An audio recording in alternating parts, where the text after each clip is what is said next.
A paz do Senhor a todos. Hoje nós vamos falar sobre os 7 mergulhos de Naamã.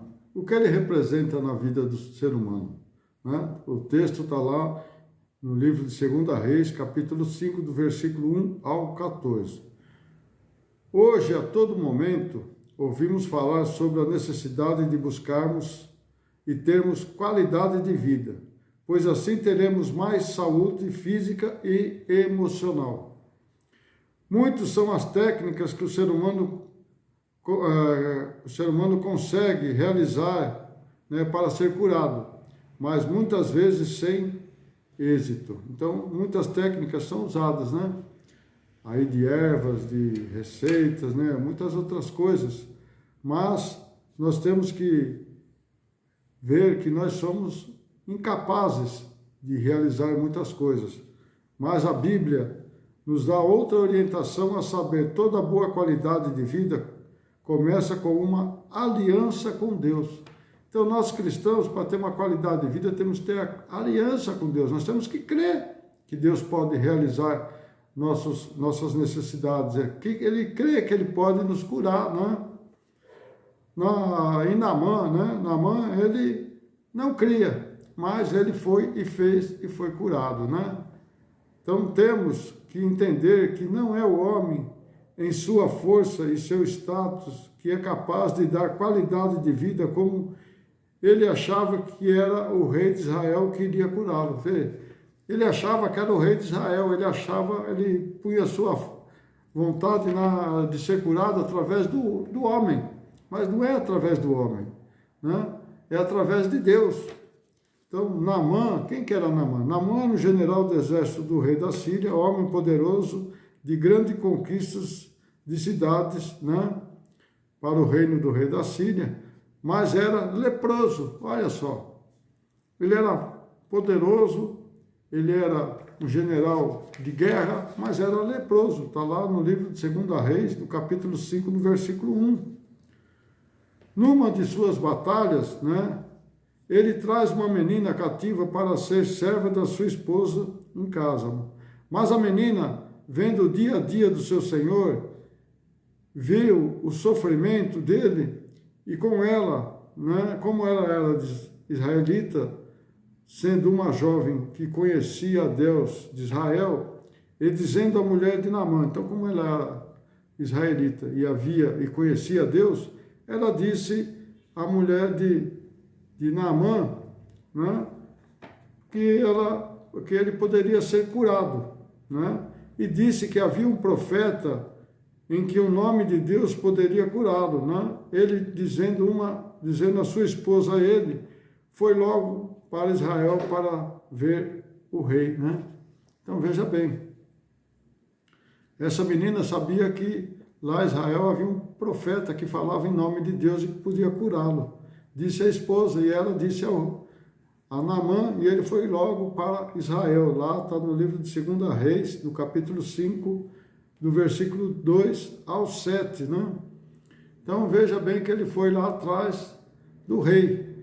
Mas, sabendo Eliseu de que havia ocorrido ao rei por ter rasgado as suas vestes, disse Eliseu ao rei, deixa ele vir a mim. Está lá em 2 Reis 5:8. Então, você vê que Eliseu falou para o rei, não, deixa ele vir a mim, né? Se ele está buscando a cura e ele tem fé para isso, deixa ele falar comigo, né?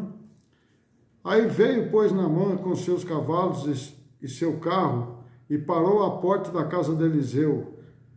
Então Eliseu mandou-lhe um mensageiro dizendo, vai, lava-te 7 vezes no Jordão e a tua carne será curada e ficará purificado. Veja que a cura não era Eliseu, mas era de Deus, não é? E Eliseu mandou lá um mensageiro para ver se ele acreditava, né, nas promessas de Deus. Porém, Naamã muito se indignou e se foi dizendo, eis que eu dizia comigo, certamente ele sairá, por-se-á em pé, invocará o Senhor, seu Deus, e passará a sua mão sobre a lepra e restaurará a minha vida. Então veja bem, ele achou que, né, o homem né, Eliseu ia passar a mão nele lá e ia curar ele, mas não era desse jeito. Deus determinou de uma maneira, e nós temos que cumprir do jeito que Deus determinou, não como nós queremos. E ele disse mais ainda: não são porventura Abana e Farpar, rios de Damasco, melhores do que todas as águas de Israel? Veja só. Para que eu vim até aqui? Eu podia ter ficado lá, né? Não me poderia eu lavar neles e ficar purificado? Olha o que ele falou, né? Será que eu podia? Não precisava nem ter saído, podia passar lá e ser purificado.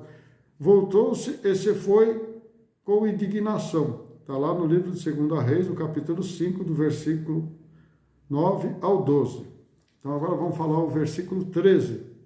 Então, chegam-se a ele seus servos e lhe falaram e diziam: meu pai, e o profeta se dissera alguma grande coisa, porventura não o farias? Veja bem, se o profeta disse que Deus, né, faria uma grande coisa, será que Deus não faria? Claro. Quanto mais dizendo-te, lava-te e ficarás purificado. Então veja que os próprios servos falaram para Naamã: não, faz o que o profeta mandou, aquilo que Deus mandou que ele fizesse, né? Não o que foi o profeta, mas Deus que mandou para ele que ele fizesse 7 mergulhos nas águas do rio Jordão. 2 Reis, no capítulo 5, no versículo 14, diz assim: então desceu e mergulhou no Jordão 7 vezes, conforme a palavra do homem de Deus, e a sua carne tornou-se como carne de um menino e ficou curado. Veja bem, a obediência, né, gera bênção, né? E a maldição, a desobediência gera maldição. Então ele estava quase que indo para a maldição, mas como aqueles servos lhe alertaram a ele, falou: não, já está aqui, faz o que o profeta mandou, aquilo que Deus mandou para ele. Então vamos ver o que significa os 7 mergulhos de Naamã. Naamã se submetera ao tratamento do Senhor e teve sua vida restaurada. Cada mergulho teve seu significado. Então vamos ver quais são os significados de cada mergulho. O primeiro mergulho, da humilhação. Naamã teve que se despir do seu status e mostrar-se seu interior cheio de chagas e feridas e se expor. Então ele teve que se humilhar perante os outros, né? Porque ele ficava escondido a lepra dele, né?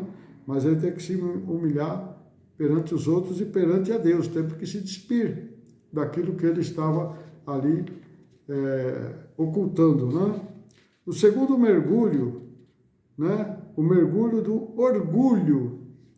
Não importa a sua posição social, esteja onde estiver, temos que nos curvar ao Senhor. Então não importa o que você é o quê? Você é pastor, é apóstolo, é bispo, né? Tem um cargo eclesiástico aí na igreja, só por causa disso você não precisa se submeter a Deus? Claro, quanto mais você tem um cargo, mais você tem que se submeter a Deus, porque é Ele que dá o cargo para você ministrar as ovelhas, e você às vezes está desprezando, achando que você é melhor do que os outros, né? Naamã era assim, ele é um general poderoso, ele achava que era melhor que os outros, né? Segundo mergulho, da conversão ou da fé, né? Então ele teve fé, não é de meu modo, né? E nem onde eu quero, é do modo de Deus. Não foi em Damasco, mas foi no Rio Jordão onde ele mandou. Então não era do modo dele, não era como ele queria, mas como Deus queria. Deus queria que fosse lá no Rio Jordão, então tinha que ser lá. Esse era da conversão ou da fé, né? O quarto mergulho, da impaciência. O tempo é de Deus, não fora no quarto, no quinto ou no sexto mergulho, mas sim no 7º mergulho que foi. Então nós temos que esperar o tempo de Deus. Às vezes a pessoa faz uma campanha e já quer resultado no primeiro dia, não espera os outros dias, né? Não, você tem que ir até o fim. Quando você faz um propósito com Deus, você tem que ir até o fim, como Naamã foi até o fim.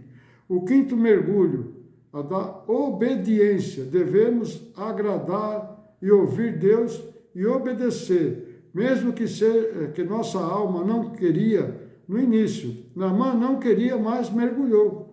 Então veja que você fica relutante com as coisas de Deus, mesmo assim você tem que fazer. Né? Naamã não queria, mas ele fez. O sexto mergulho, aliás, o mergulho da submissão.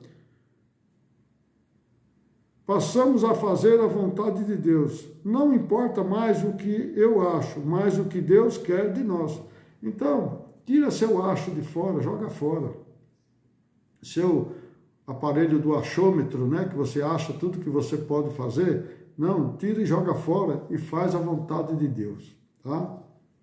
O sétimo e último mergulho da restauração ou da vitória é quando mergulhamos nos braços de Deus, crendo em sua restauração e temos a nossa vida, né, na sua presença, em um mergulho da vitória. Então veja bem, então nós temos que deixar, né, mergulhar nos braços de Deus, deixar Deus fazer a obra na nossa vida, acreditar. Quando você pede para Ele, você tem que acreditar, você não precisa ficar correndo atrás de um lugar, de outro, de homem, de mais homens, de igrejas, não. Você tem que, quando é declarado a vitória para você, você tem que crer que ela virá, porque se você duvidar, você vai perder a sua vitória. Um pouquinho uma reflexão para você. Você está disposto a sair daqui curado hoje? Você está disposto a sair curado hoje? Está disposto a mergulhar? Você está disposto a mergulhar nos braços de Deus? Está disposto a se aliançar com Deus? Você está disposto a fazer uma aliança com Deus? Olha, você tem essas 3 perguntas e você que tem que responder, não sou eu. Tome essa decisão agora e sua vida será mudada para sempre. Saiba que a tua fé e perseverança te levará a alcançar a restauração que você precisava. Então, o que vai alcançar a restauração que você precisava? A sua fé e a sua perseverança. Você tem que acreditar. Os 7 mergulhos de Naamã te dará resultados. E você que está esperando o quê? Você está esperando o quê para dar o 7º mergulho? Ou você quer continuar do jeito que você está? Mergulho nas águas do Espírito. Veja o sobrenatural de Deus acontecer em sua vida. Então, mergulhe nas águas do Espírito para que você veja o sobrenatural de Deus acontecer na sua vida. Amém? Então, esses são os 7 mergulhos de Naamã. Você está disposto a fazer um sacrifício?